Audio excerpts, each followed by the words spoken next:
everyone, this is Matthew Frailey with BreakpointTrades.com. We've been bringing you advanced technical analysis, market commentary, trade ideas, and mechanical trading algorithms like you see here with our SPY system, but recently with our KISS trend systems, which are exclusive to Breakpoint Trades. You'll find nothing like them here. Proprietary KISS or a trend following system that is non-curve fit, can be applied virtually to any instrument. It's long only, and when it goes long, it sets a stop and it raises that stop over time. And at least for a while, you can check out the KISS systems. Go to systems on the website, breakpointtrades.com with 2 T's, link in the description. Go to KISS STS tables, and again, you'll see these various lists here. This is our BPT basket today. So for example, Apple received a new smart trailing stop. It moved up from 185.90 to 186.50. So not a big jump, but again, moved up nonetheless. It's the 21st time the system has moved up the stop. The system went long Apple on January 23rd, and it is up 38.6%. Google got a new smart trailing stop. You know, they were up on earnings, and the IWM got a new smart trailing stop, as did XLE. All right. Again, all these others are long. You can also use this to search various stocks. So, you know, if you want to look at what GDX is doing, or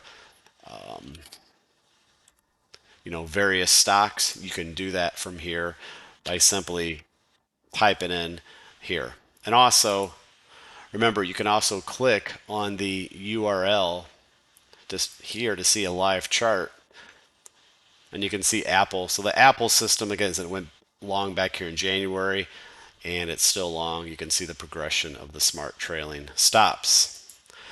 Subscribers to Breakpoint Trades can set favorites, and whenever there's new change, they automatically get email notifications. So again, consider subscribing to BreakpointTrades.com. You'll find nothing out there like this, and pretty cool. And we're going to improve this over time. So anyway, let's get back to this newsletter, and hopefully you guys can understand me more today. I've been under the weather.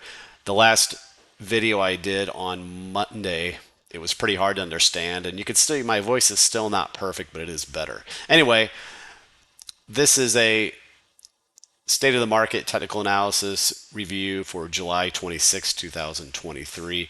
And this is our back-end recording system. You can see here for our website. So I'm going to get this started for the general web page.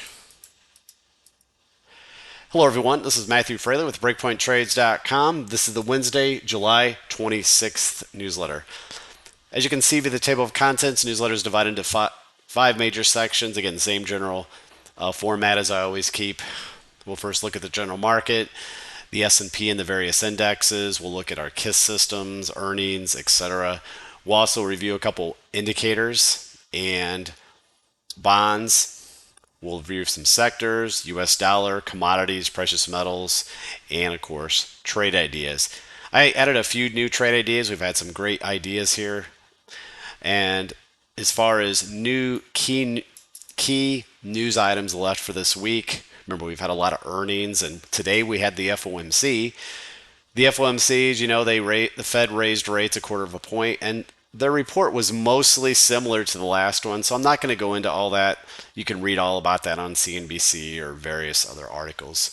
So otherwise, what's left for this week, we have second quarter GDP on Thursday tomorrow, Amazon reports tomorrow, and PCE inflation on Friday. Again, nothing's changed in the market from a technical perspective.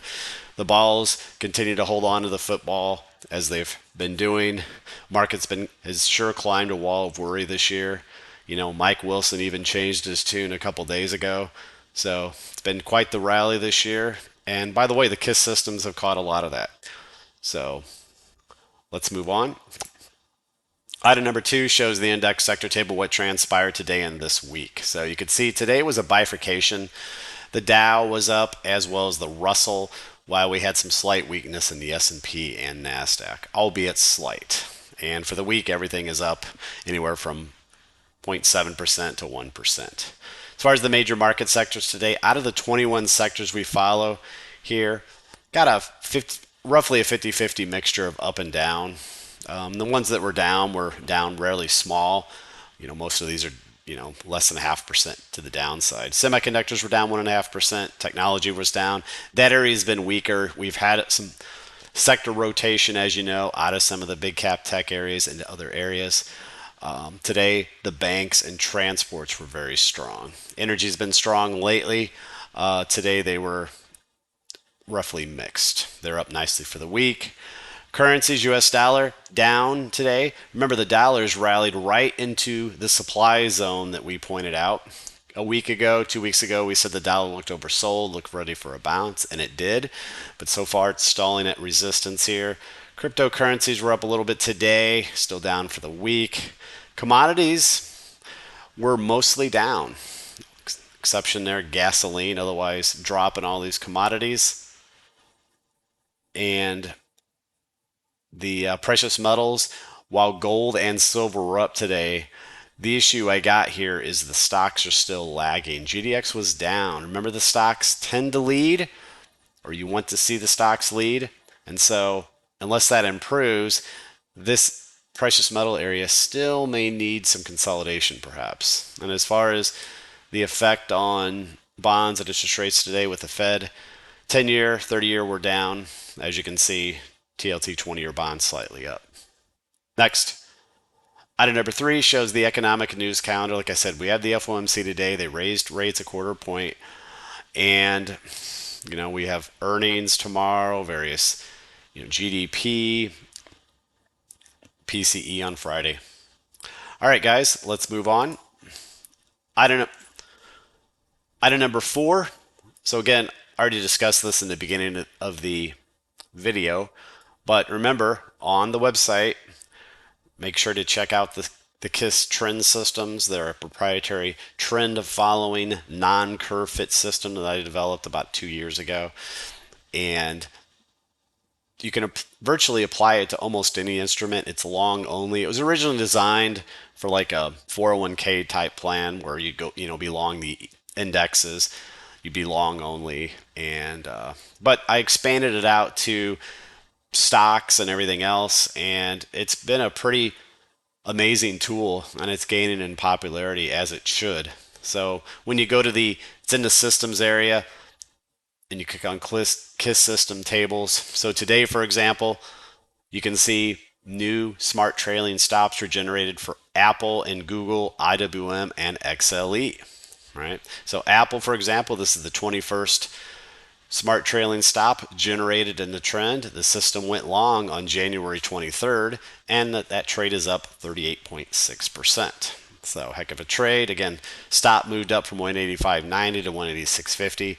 Not a big jump, obviously, but moved up nonetheless. Google got a new one today, IWM. You can see what's changed this week. A big thing, guys. So regarding the favorites here, remember, you can click these stars to set favorites. We have the email system working, so you'll be able to go in here and set favorites, and the system will be able to send you a email notification whenever you get a new, say, smart trailing stop. That's pretty badass. Now, it's not working yet for subscribers like yourself, but hopefully tomorrow. We just have one little thing to add to the email.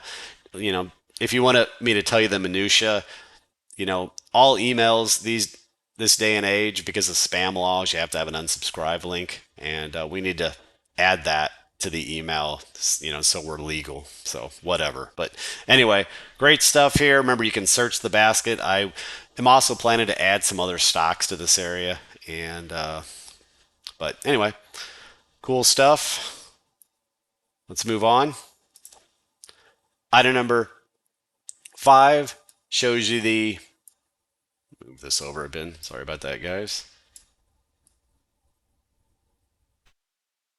This shows you the 4 major indexes with the KISS systems. Or actually, sorry, this is some of the recent big cap stocks. So as you know, Google had earnings on July 25th, and stock earnings were strong, and that had a nice day today. But you can see smart trailing stop moved up slightly for Google. And by the way, this is a good example of what can happen with the KISS system. So Google, for the KISS system, originally went long back in on March 17th. It held that trade all the way until mid-June when it stopped out right in this area, hit that smart trailing stop at 119.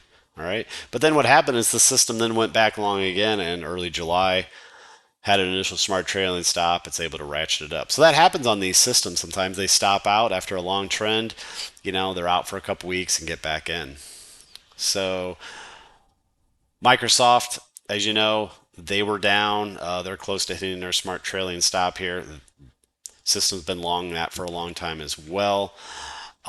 Amazon reports on Thursday. Smart trailing stop has not been hit on that. It's getting close.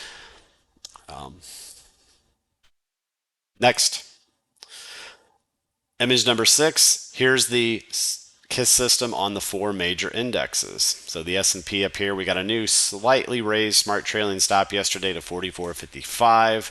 System went long originally back in late March. The Q went long earlier. You can see where the smart trailing stop is, 364. Today we got a new smart trailing stop generated on IWM. As you know, IWM lagged most of the year. It really didn't start rallying strongly until early June. System went long there. And you can see the progression of stops. It's been able to raise its stop now 2, 3, 4, 5, 6 times. That's the 6th smart trailing stop. Jumps up from 184.60 to 188. And the Dow smart trailing stop is at 343.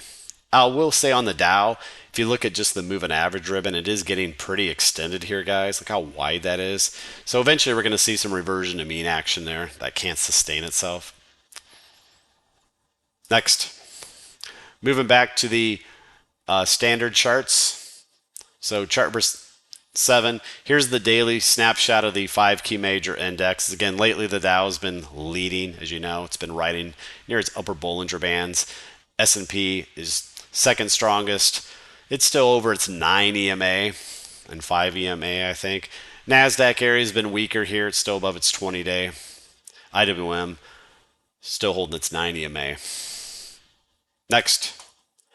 Chart number 8, here's the Dow. As you know, the Dow broke out just about a week and a half ago through this resistance. Remember, back in June, I drew this as an inverse head and shoulder pattern, and lo and behold, it's playing out, isn't it? So the Dow has been on a tear lately. I think it's up like 12 or 13 days in a row. So eventually you're going to get a little pullback here, but for now, just the trend remains strong. There is no MACD divergence here. So that tends to suggest that a pullback will eventually get bought. Next, chart number 9, here's a 2-hour view of DXD. That's the ultra short ETF for the Dow. Now, I don't own a position in this. I did buy some yesterday and I sold it today. It's not ready to go yet, but I am monitoring this MACD divergence here. So I think this divergence will eventually play out for a bounce in this inverse ETF, which would, be a little pullback in the Dow. So for now, I'm just monitoring it, just since that area is so extended short term. Next, moving back to the S&P 500, chart number 10, here's the weekly view of the S&P. Again, we've come a long way since that October low. We're nearing this kind of big area up here, the top of this channel, near this little resistance zone. So we'll see what it does up here. Again, I do think we're going to get a pullback. It's probably going to be sometime in August after a lot of these big earnings finish. Next, chart number 11, here's a zoomed in view of the daily S&P. It just shows you the epitome of strength. Last week, it was at the upper portion of this tight channel, and tight little doji, and you did get a little pullback from there, but God, it was only to the 5 EMA. It needed to at least lose that 5 EMA to get down to its 9, etc. But that's all you got is a little pullback to the 5 EMA, and it's been just kind of chopping a little higher ever since. Again, there is some divergence building again. You can see the RSI, the 5-length RSI, but we're still holding these short-term moving averages. Here's the very simple guide, guys, and I know it's very simple, but you hold the 5 EMA when you're strongly trending. When you lose that, you typically test the 20. If you lose the 9 EMA, if you lose the 9 EMA, you typically test the 20-day moving average. So, this 5 EMA is your current support. That's broken. The 9 would be, if you break that, then you will come down to the 20. It's, generally that simple a lot of times. Simple is good. Next. Chapter 12, here's another daily view of the S&P zoomed out. Again, you can see the same upper channel here. We're just kind of right in this upper area. And just a beautiful example of technical analysis, guys.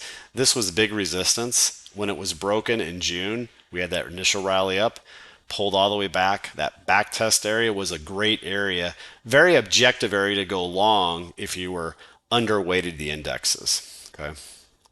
But again, up here is not the area where you want to go long if you're not already long, because right up in here at this resistance trend line is not objective from a risk reward standpoint. Next, chart 13, here's another chart of the S&P, just showing this steep channel.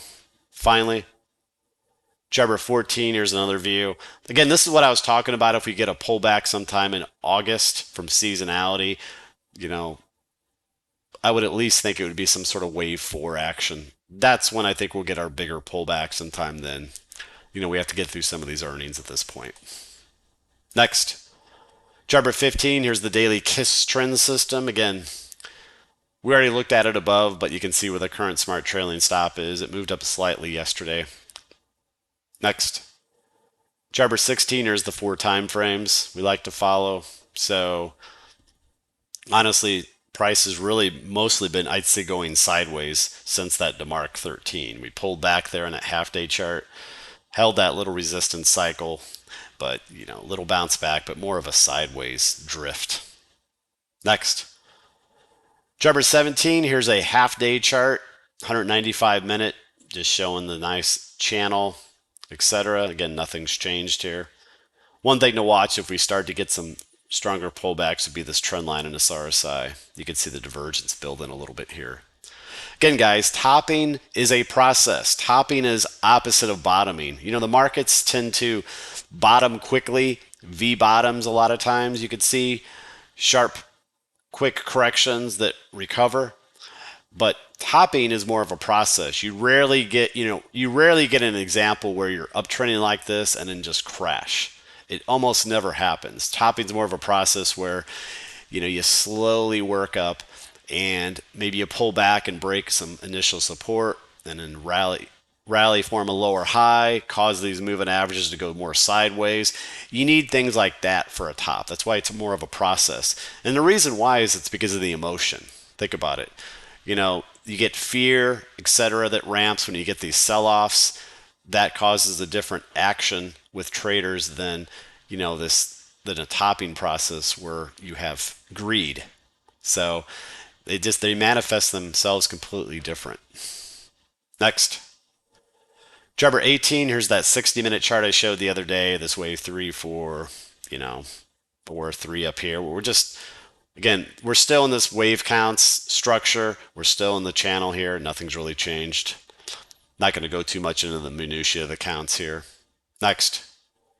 Chart 19, here's a very clean 15-minute chart. Beautiful examples of technical analysis. First off, you can see these open gaps.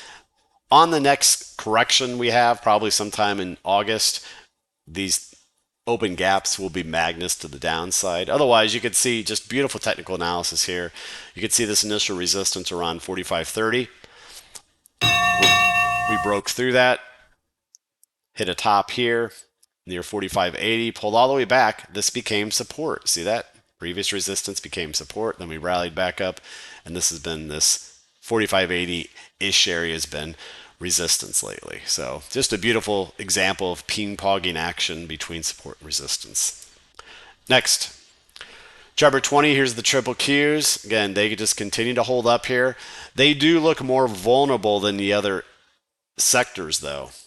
You're having some sector rotation out of the Qs, and not all the big cap tech earnings have been super strong, as you know. Microsoft's been weaker, Tesla's been weaker, And you do have this pretty obvious MACD divergence. Again, we're still holding the 20-day moving average here. Now, if the 20-day moving average is lost, guys, on a closing basis, not a little intraday wick like you see here, but a closing basis, remember, then you almost always fall to the 50-day. So that 50-day moving average would be my target to the downside if we lose this 20-day. Next, chart number 21, here's the daily KISS trend system, which went long back here on March 13th. Current stop is 364. You can see this KISS system was long in January and stopped out there in February, and then righted itself, went long a couple weeks later. And that's what happens sometimes with the KISS systems. By the way, when I looked at some of the stats on the KISS systems for the indexes, the average number of trades per year was about 3 to 5. That's not too many. That's pretty decent. So, those of you who work a job and you don't want a lot of action, but you do want to be at least nimble enough to catch market moves, avoid big corrections, the KISS systems are a pretty good fit. Next, image number 22, here's the 4 time frames. So again, and as you can see here, we had that to mark 13 on the half day. That marked a little top there. We lost the ATR, which became resistance. We're still holding the ATR in the daily. It's one to watch. We have a demarc, or we have a support cycle here on the 130 minute we're trying to bounce from. ATR is resistance in all these smaller time frames right now, as you can see. Next, chart number 23, here's the 60-minute chart. It's coming back into this 130 moving average. That's the 20-day moving average. How do I get that? Divide 130 by 6.5 hours in a day. Cash market, and then you get this. Or you multiply 20 times 6.5, and you get 130. That's how I get that. Next, chart number 24, here's a 2-hour view. You can see this clean channel we're watching. Again, if we lose this channel, I think we get a quick pop down to here. So watch this. Next, chart number 25, here's IWM small caps. That's the weekly chart. Again, as you know, it's rallied a long way this year. It was lagging most of the year. It was down at the lower portion of the coil, but it's worked all the way to the top of the coil, which was our initial target. Next, chart number 26, there's a clean daily view. You can see this. Again, logically, it's stalled at the upper portion of this coil, but I think it's eventually going to break out of here. So right now, it's just consolidating. Next, moving on to some indicators. Chart number 27, here's the VIX. The VIX, as you can imagine, got smashed down again today. As Steve and I have been talking, these option traders just continue to sell premiums on the VIX. They continue to buy puts, they continue to short it, and you can see that got smashed again today. There is a lower Bollinger Band down here to watch. If it reaches that area or gets below it, that could set up for a trigger. Next, chart number 28, here's another view of the VIX. We've been showing this potential. By the way, if you wanted to know what that sound was, it's one of my auto trade systems just filled a trade. I wonder what it is. But anyway, this is the VIX is forming a wedge here. We've had this chart drawn for a good month now, so it's still adhering to this for now. Next, now a couple things that are standing out a little bit, guys. Here's the NYAD, NYSA advanced decline, plotted as a 10-day moving average. Now, you do have a divergence here showing up again. The NYAD has been falling, all right, and the S&P has been holding up here. So there is a divergence here, just like that I can give to you, and we've got possible. Sorry, guys, I had to pause there a second. But again, we do have a divergence here with the NYAD declining while the S&P is moving up. So that is something just short term to be aware of. They could soon cause a little pullback. Last time we had a divergence, as you can see, and it produced just a small pullback. Back here in April, you had one. Produced a little pullback. So we'll see. But there is one here, and you can't ignore it. By the way, on that sound you heard, I said one of my systems did a trade. It looks like it was the 5-minute MACD KISS system. It did a little short trade. It closed out. You can see a 60-minute one had a nice trade overnight. But anyway, that's what that sound was. So let's move on. Image number 30. Here's another interesting chart, and I haven't showed this for a while. This is the triple Qs here with the NASI. That's the NASI summation index plotted as a histogram with the 3 EMA. And again, as you know, this year, for much of the year, it was a very narrow-based rally with just a handful of stocks in the NASDAQ leading. That's why the NASI stayed negative this whole time. It finally went positive about 2.5 weeks ago after all that time. But one interesting thing I noticed was in the previous times here when it went positive after a rally, and then when it fell below the 3 EMA was a pretty good sell signal. See that? So it's still over its 3 EMA here. I'm wondering when this falls below if that'll be a good confirmation as well. Something to monitor, but I thought it was interesting. Next. Driver 31, here's the S&P versus high yield corporate. Not really seeing anything there. Let's go and move on. Move on to the market sectors. Driver 32, here's XLK. Again, it's testing the 20-day moving average here. Still holding that for now. If it loses that, like I said, we get a quick sell-off down to this 50 MA. Now, the negative here I see, and I talked about this on Monday, is this trend line break we had on this RSI. So that continues. That does look like a confirmed break. But short term, now the 20-day, we'll watch that. Next. Driver 33, here's XLC. This still is holding up strongly. Rallied again today. Next. Driver 34, transports. Continue to power higher. Look at that big move. It's basically been riding its 9 EMA up. Okay, on momentum. Next. Driver 35, XLF Financials. You know, they had a nice run here lately as well. They've been bumping up against this supply zone for now. Next. Driver 36, banks. They've had a nice move out of this little inverse head and shoulder coil pattern. Okay. Next. Driver 37, the way to play it was, you could have bought some individual banks or you could have bought these ETFs, which we put out. KBE, that's the bank ETF, and inverse head and shoulder pattern. Broke out a couple weeks ago, continues to power higher. Today closed above its 200-day moving average. Now, there is some resistance right up in this area around this 4270 area. And, if you haven't taken any profits now, you might want to consider or at least raising stops. Next. Driver 38, here's KRE, similar pattern. That's the regional banks. And again, as I talked about a couple weeks ago, really not much resistance. It's a big thin zone into here. So this still really has room to run if it wants to. 200-day moving average would be next target. Next. Driver 39, here's XLI, just continues to power higher. As you can see, no changes in the trend. MACD did cross down recently, but price action continues higher. Next. Driver 40, XLP, we showed this as a coil about a week ago. It broke out of that. It's been a nice move up. Next. Driver 41, XLU Utilities, they've moved up nicely over the last month. Off the highs, though, today. Finally. Driver 42, here's UTSL, utility triple ETF. That had a nice pop out of the pattern. Off those highs today, though. Next. Driver 43, XLV Healthcare. Nice pop out of that coil, as you know. Right now, it's kind of sort of flagging here. Next.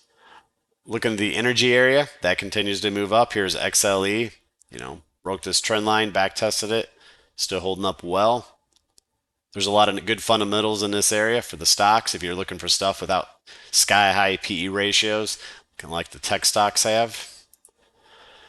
Driver 45, here's oil services. That's been stronger. It's up here at this, slightly took out this recent high. We could see a pullback sometime soon, but this area is very strong, obviously. Driver 46, BP NER. I've been noting that this bullish percent index is up here at 91%. So it is in the overbought territory. It's not where you take a bunch of swing positions. The time to take swing positions in energy stocks is when this thing is in the oversold area. Okay. Next. Driver 47, there's the weekly view of OIH. Again, been uptrending since 2020. Nice rally off this demand zone earlier this year. We're in a supply zone here. If we can clear this, we got a big thin zone here. Now, what I don't expect, guys, I don't expect it to just go like this. Okay. If it does go into here, I'd expect maybe a pull back here first, sometime soon, and then a break higher. Okay.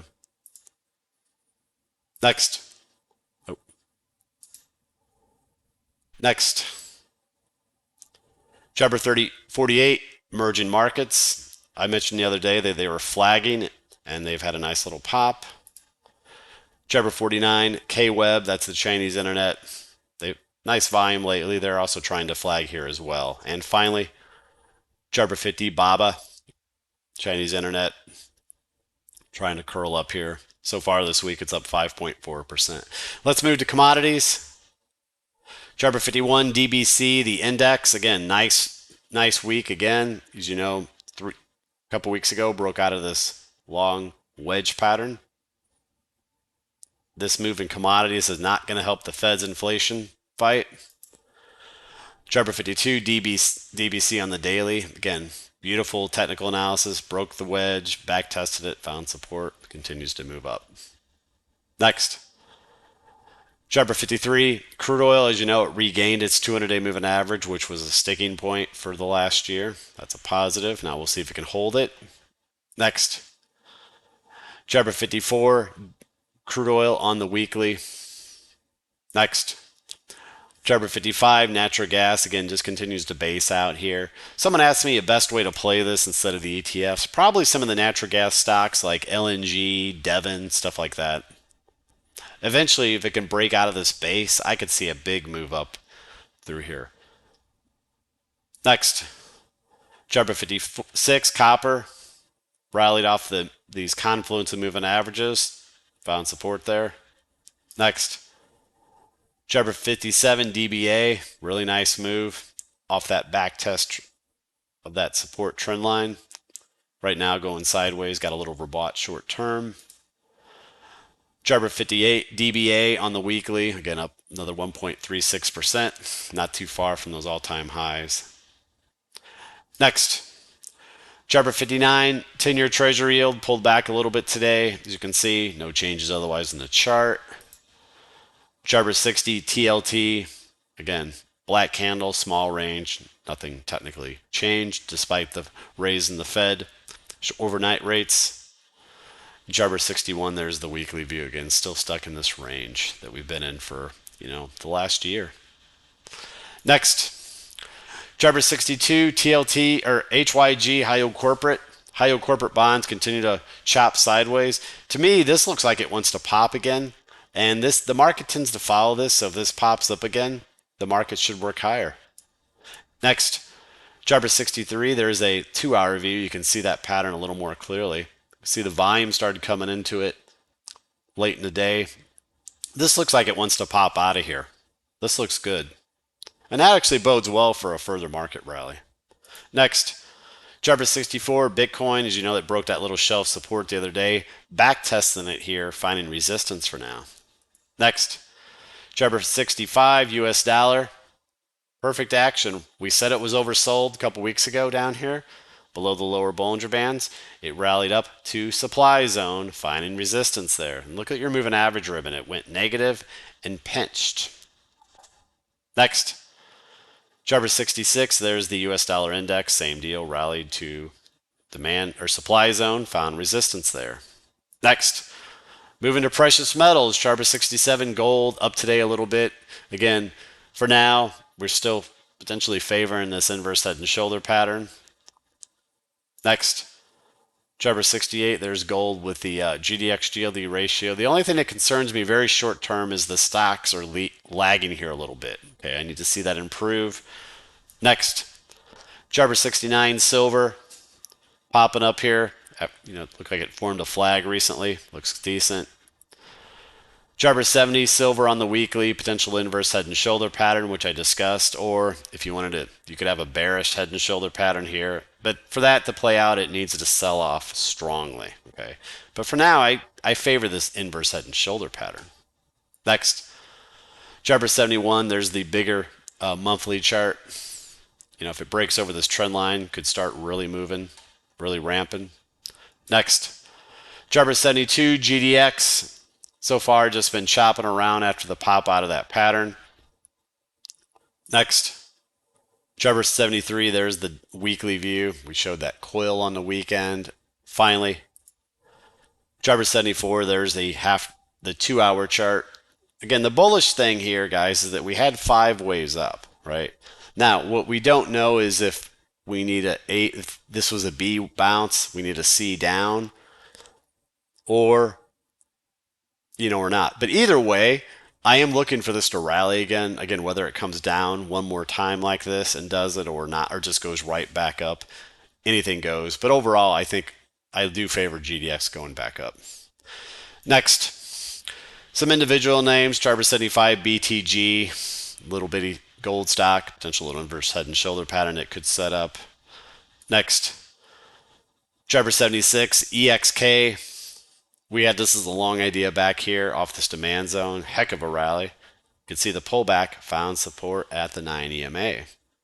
Next, Jabber 77 RGLD. This was a long idea of ours also back here in June off this demand zone. Nice pop. You can see now it's going sideways. If it can break out of here, that could be another long. All right, guys, moving on to other trade ideas. We've had some nice ones here. First off, Jabber 78 Neo. Look at this beautiful pop out of this. Expanding volume, which you want to see. Congrats if you caught that. Next, Jabber 79 Boeing. Look at that pop. Gapped up over resistance on monster volume. That's what you call a breakaway gap. And this is one that we posted it. This is one I didn't buy until today. I bought it this morning. So I chased the gap. But if there's a gap and it gaps over resistance and the volume's good and it's holding, I'll chase a gap. And that's an example where I bought the open and that was a good thing to do. So don't always be scared to chase gaps, guys. Okay? There's gaps that are bullish, and that was a bullish gap. Next, Jabber 80, here's SDIG. This was the long idea on my Monday newsletter, and it popped strongly today, up 15%. Congrats. Again, this is one that tried to trigger yesterday. You could see the little candle wick over the trend line, and it pulled back. If you bought it yesterday, I hope you didn't sell it on that little pullback. Guys, when you trade these little swing trades of ours, you got to give them wiggle room. You can't be worrying about little noise like that. The chart was fine yesterday, despite the fact that it pulled back below the trend line and powered up today. Next, Jabber 81 PRMW. This was a long idea of mine back in early July out of this wedge, and look at this power move out of that wedge. Now it's approaching this 200-day moving average. A good place to take some profits. You can see volumes declining on this move now. Next, Jabber 82 XP, another example, was basically a fourth wave coil. Heck of a move out of that pattern. This is a long idea of mine from early last week. Again, another example, guys. If you bought this, bought a few hundred shares, 500 shares, whatever, you would have paid for your membership for several years. You guys should really play our trade ideas. They're pretty awesome. Next, Jabber 83 IDXX. This one triggered back in July, just continues to ride its 9 EMA. That's where I'd trail my stop below. Next, Jabber 84 DO, the energy stocks, as you know, heck of a move out of this coil from back in June. Still moves higher. Getting it's starting to lose momentum here, so be aware of that though. Jabber 85 rig was another beauty out of this coil. Still holding the 9 EMA where your stop could go. Next, Jabber 86 9. Here's another energy play. Right now, it's trying to bounce off its 20-day moving average. Volumes increasing. One to watch here. Next, Jabber 87 TSE. Still hanging on to its 9 EMA here. Again, I'd put a stop just below that. I'm hoping it could still pop up one more time to this 200-day, but we'll see. We did get an initial pop out of that resistance, which enabled us to take some profits off. Next, Jabber 88 CLSK was another beauty. We ran out of this pattern. And again, I bought some on this pullback, but If it loses the 20-day, I'm out of it. Okay, I want to see it bounce off this 20-day moving average. Next, Jarbor 89 LU was one from Monday. Was up yesterday, pulled back, and then regained that trend line today. Next, Jarbor 90 VNET was one from Monday. Come out of this big base. So far, not really doing much, but I do like the base. Next, Jarbor 91 VBTX was a long idea from Monday, resistance at 21. It did pop over that today, pulled back. Again, the chart is fine if you happen to trigger. Okay, you just got to set some sort of stop, such as below the 9 EMA or something like that to give it room. Next, Jarbor 92, here's a new one. AMBA, we like these coil patterns because they can produce powerful moves. One to watch here. Next, Jarbor 93, AI, setting up into a coil. If you did buy some early, this could be an ideal stop right there. Next, Jarbor 94, there's the 2-hour view. All right, guys, that'll do it. We will see what happens tomorrow. And quick check on futures. ES futures are up 3 points, so, nothing going on. All right, guys, have a wonderful rest of your evening. Take care.